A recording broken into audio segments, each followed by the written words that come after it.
Welcome to the Dermastore Podcast. A chat about all things skincare, skin health. And if you're a real skin nerd, we hope you'll join the conversation.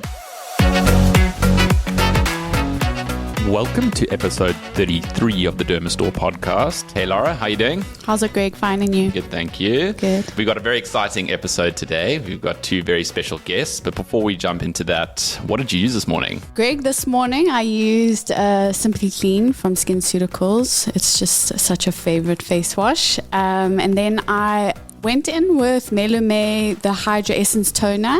And then I applied a new serum that we are testing, but we are going to launch imminently. Mm-hmm. So I'll keep you in suspense with that one. And then my moisturizer, I applied Age Interrupter from SkinCeuticals. So a bit of a SkinCeuticals morning today. And then Color Science Glow as my sunscreen. Lovely. Yeah, and you?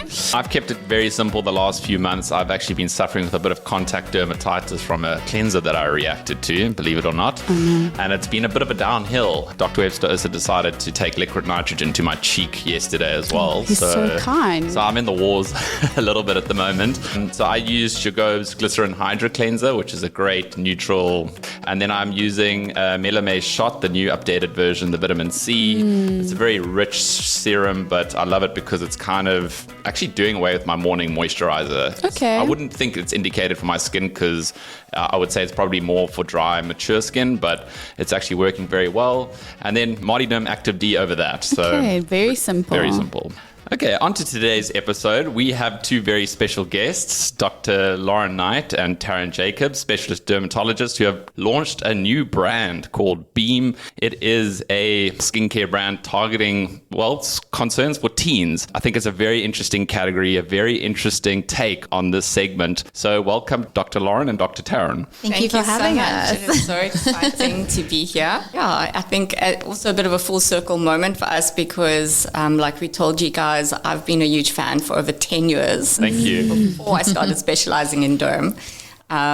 So we are finding it so special to be with you guys. Thank you. So take us back to the beginning of this journey. Obviously, you two are specialists. You've opened your own practices. Why take on this huge responsibility that, is starting a business, essentially? It's starting a brand. What did you guys see in the market that prompted you to get going with this? So we see what is reflected in clinic often as this cultural phenomenon, where young girls, preteens, teens are actually becoming hugely obsessed with skincare. And this is not just simply like to do it for hygiene purposes, but actually using multi-step routines, active ingredients that are actually more suitable for mature skin. Mm-hmm. It's not that I think they actually want to do anti-aging. It's because maybe they've seen a cool influencer using these products and now their friends are using these products. And they think that is something that they should do. So we've been seeing in clinic the consequence of these things. So whether it be just some irritation or like irritant contact dermatitis, you mentioned something earlier, or even perioral dermatitis. Mm-hmm. And we really saw the gap and need to address that. I mean, I think as dermatologists, we can all agree that more and more of our consults, irrespective of the primary complaint, ends in what skincare should I be using, talking around dermacosmetics. And more we are seeing moms either saying, what can I use for my kid? Or kind of unveiling their kid's routine, asking, is this appropriate? Okay. And the flip side, we saw kids who were telling us what they were using. And when we were recommending dermacosmetics as adjunct treatment to their concerns, they were asking us, like, does this contain ingredient X, Y, and Z? And they could rattle off ingredient lists without understanding, but obviously with a huge amount of seemingly know-how, and then didn't really want to use products because they didn't have all these ingredients in that they thought they needed. Amazing. So it is the influence of social media, would you say? And a little bit of peer pressure possibly? I think peer pressure, they're just so much more engaged. There's a different way of looking at things. I think they're bombarded with different things that we were. So when we talk about Beam, the brand, you're targeting tweens and teens. Can you just define this age group for us? So preteens is usually taken about the age of 8 to 12. Okay. And then from 13 onwards, teenagers. Okay. I think it's important to clarify Definitely. what age group are we wanting to target. And we know that there are some fundamental changes that are happening already from the age of around 7 and 8 with adrenarche. That's where some hormones become more active, DHEAS, which are precursors to male sex hormones, which are called androgen hormones. So really then it's quite important to be getting into good skincare habits. So that actually leads me to the next question that we wanted to ask was, is there difference between a juvenile skin or a younger skin versus, let's say, an older skin? Yeah, I mean, I think the tricky part with the preteen, teen spectrum is that you're obviously going to have children within that range that having an earlier onset of this adrenarche compared to others. And I mean, the evidence in the literature really speaks about barrier permeability up to age 6 being very different between children and adults. But the range of this influence of hormones in our kind of category that we're looking at is largely variable. Okay. But we know that a lot of it's developmentally normal. There's an increase in sebum. But the skin is generally quite well hydrated unless children have eczema, which is obviously quite common and prevalent in this age group. And then adult skin has obviously got lots of different concerns in that we are slowing down our rate of cell turnover. We're having fragmentation of our collagen and elastin. So signs or consequences of long-term exposure, long-term photo damage or sun damage, which you're not seeing in kids. So kids, the focus is really around support, honoring the sensitivity, but not correcting or reversing the consequences of a life well lived or not well lived. Exactly. Yeah. I mean, so kids are not going to need a moisturizer for anti-aging or promising boosting radiance or, hyperpigmentation disorders for the most of it generally. So it really is the difference between different needs. You may be starting to see signs of acne, whether it be some comedonal acne like blackheads, whiteheads, or really earlier on, whereas older skin is going to have different concerns, needing different active ingredients to target that. Okay. And then you spoke a little bit about teens being exposed to actives from a young age. We want to say that all actives are out for teens because things we know like retinoids can be beneficial for acne-prone patients, obviously under the advice and the guidance of your doctor. But what are the sort of long-term risks of over-treating young skin that you guys see? We're seeing children who have disrupted their barrier, meaning that they have got a lot of sensitivity, irritated skin, and just generally unhappy skin. It's sensitive, it's painful, and then a lot of perioral dermatitis.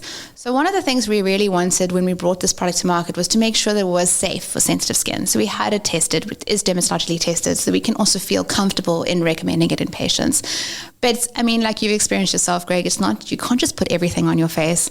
I also had a irritant contact reaction to a face mist when I was doing some judging of women in home beauty awards. So a bare minimum for us really was there had to be some kind of blanket or at minimum testing for the product to go to market.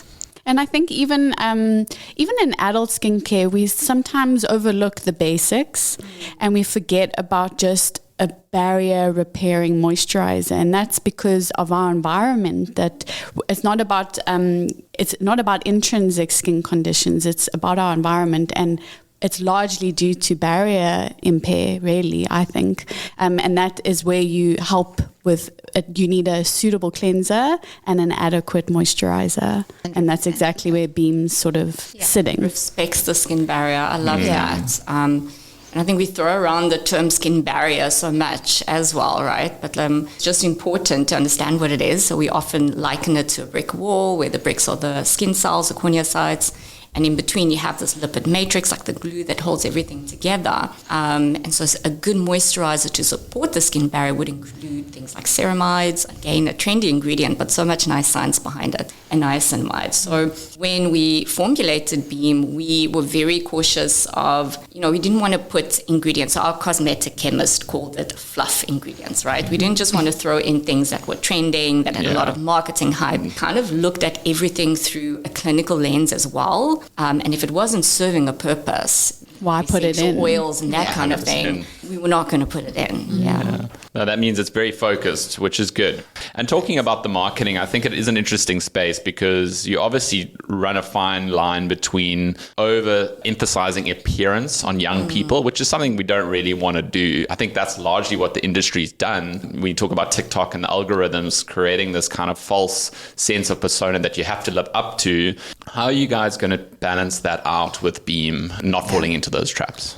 I think it's so important to frame skincare as health focused and not appearance focused. And so it's just another aspect of looking after your own health, much like brushing your teeth or eating healthy. And we need to help our children and our teens to understand, as you touched on, this is not about pursuing perfection. In fact, perfect skin doesn't exist. They are living in a world where they are going to be exposed at some stage to filtered images, photoshopped images, and real skin has texture, it has pores, it has the occasional breakouts. So just having that conversation with them is really important. I actually think that's such a good point, and there's a responsibility on your and our part is to educate.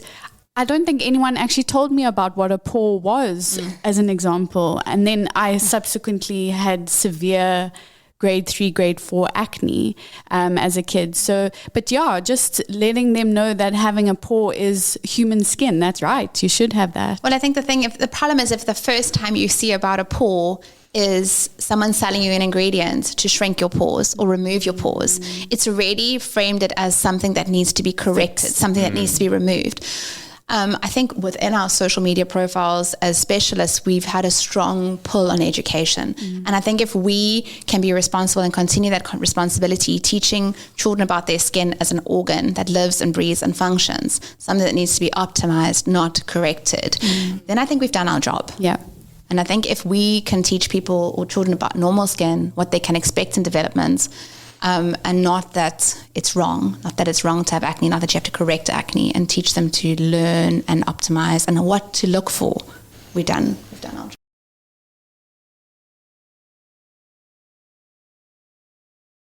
Let's move more on to the products themselves. So let's maybe just talk about the key ingredients in your products and then maybe intentionally what you left out of Beam.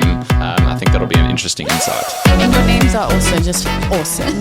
So the cleanser is Jelly Pop. It's a milky jelly cleanser. So tell us a little bit about this one. So yeah, edible names.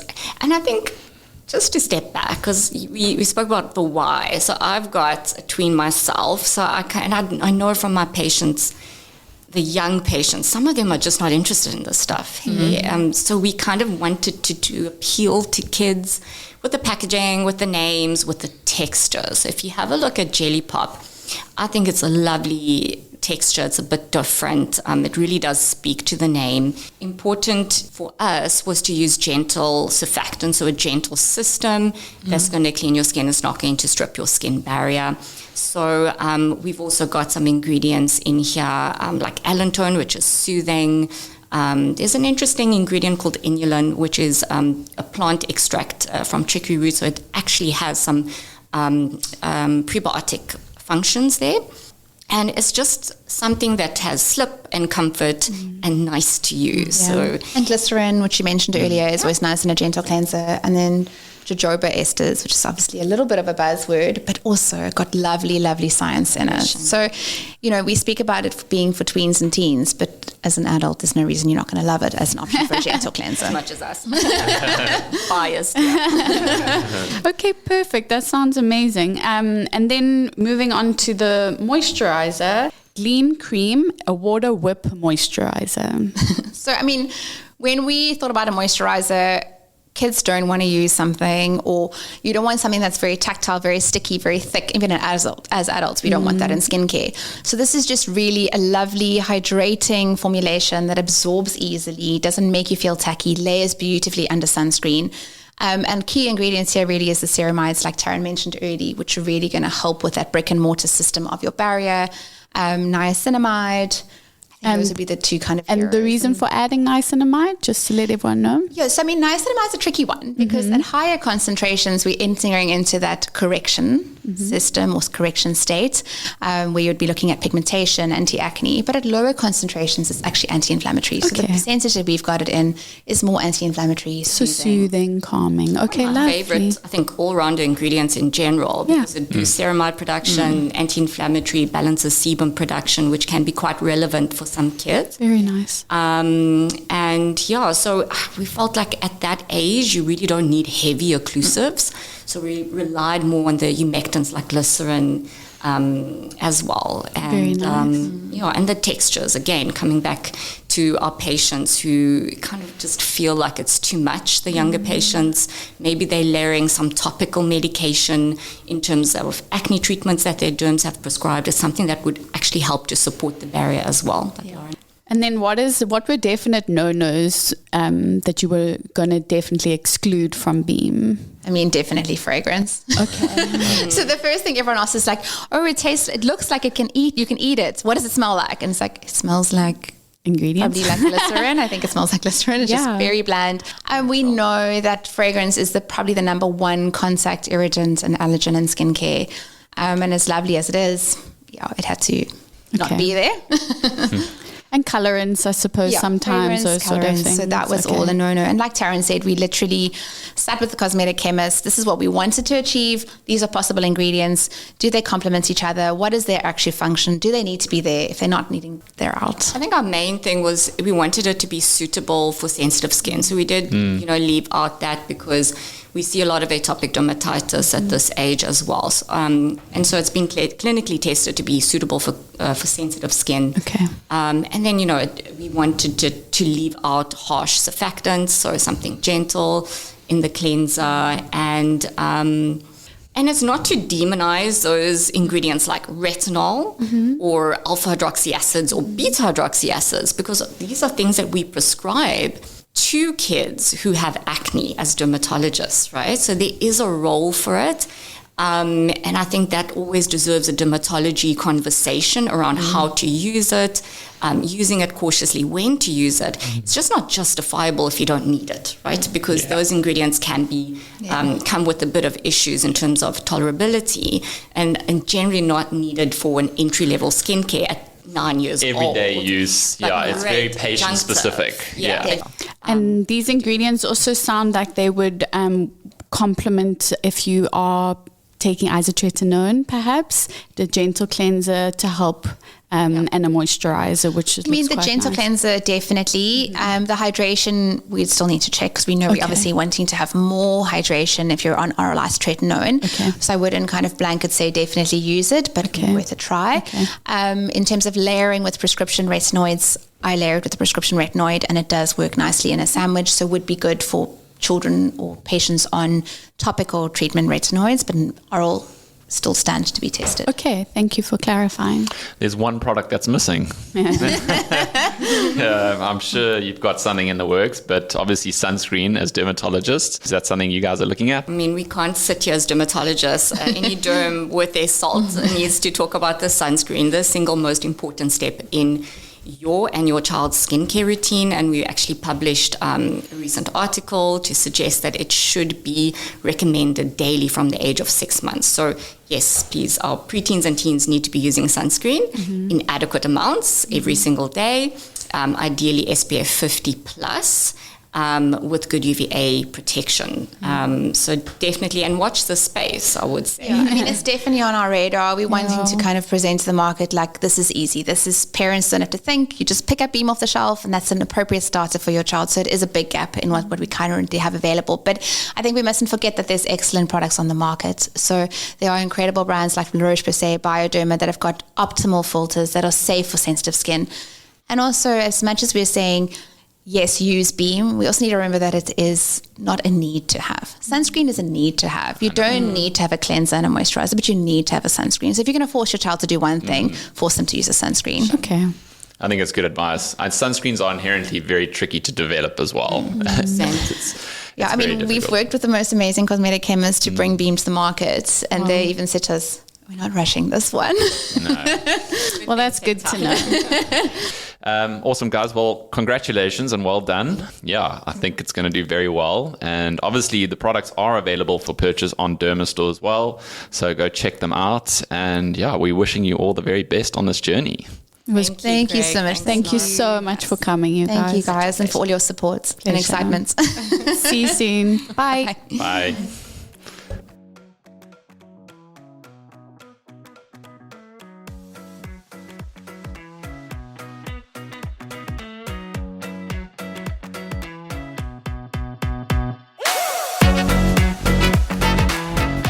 Don't forget to subscribe if you're keen to learn more about what we have to say.